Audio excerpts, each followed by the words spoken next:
I'm Dan Sochin, here today to talk about Sleeping Dogs. And what we really wanted to do with the game was create an open world title that was unique in the fact that it was a little more gritty and realistic than what we've maybe seen in the past. So the game is set in Hong Kong, and you're an undercover cop being tasked with taking down the triads.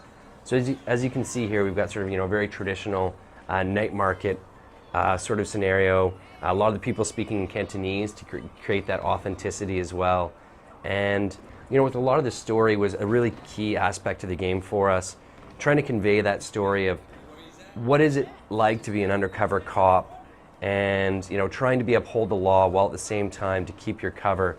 You're often asked to do things that are illegal and in often cases sort of very much against what you believe in if you're having to hurt some people, do some extortion on innocent vendors, things like that. But it's all part of sort of keeping your cover and staying and infiltrating within that gang. So we've tried to really focus on a lot of the core aspects of the game and not sort of forsaking all of those for the benefit of just sandbox gameplay.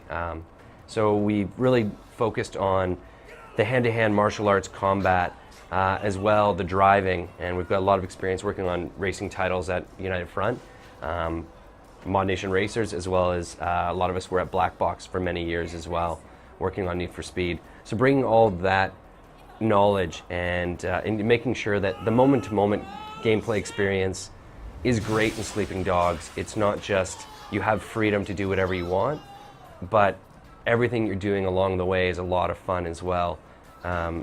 From the martial arts to the driving, the shooting, and the free running as well. And Hong Kong really lends itself well to doing great free running because it's a very densely packed city with lots of unique architecture, lots of elevation changes. So it's great to sort of be able to run through, climbing over top of, jumping from roof to roof.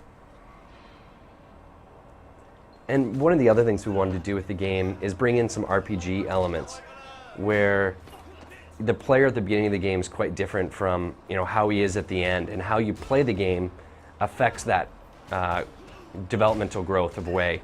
So you can, by the way you play a mission, you'll get more or less cop and triad points. So running amok and killing a bunch of innocent people will end up costing you some cop points.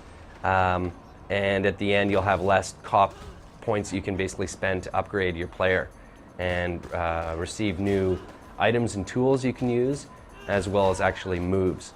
And we've got a lot of different collectibles in the game as well, that if you find these like jade statues, you bring them back to the martial arts instructor, and he'll then teach you some new martial arts moves in sort of in return and in thanks.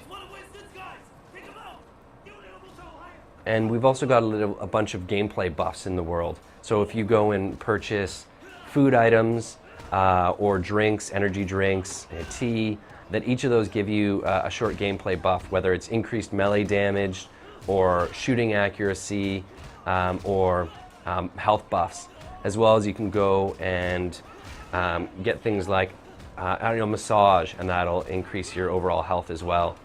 We've got collectibles like health shrines, that after collecting 5 of them, you get an overall increase to your health for the rest of the game. And as well, we've really tried to do a lot of unique things in the world. So we've got sort of the main story missions, but to retain the Hong Kong flavor, we've got betting you can do like in fight clubs, or as well in cockfighting.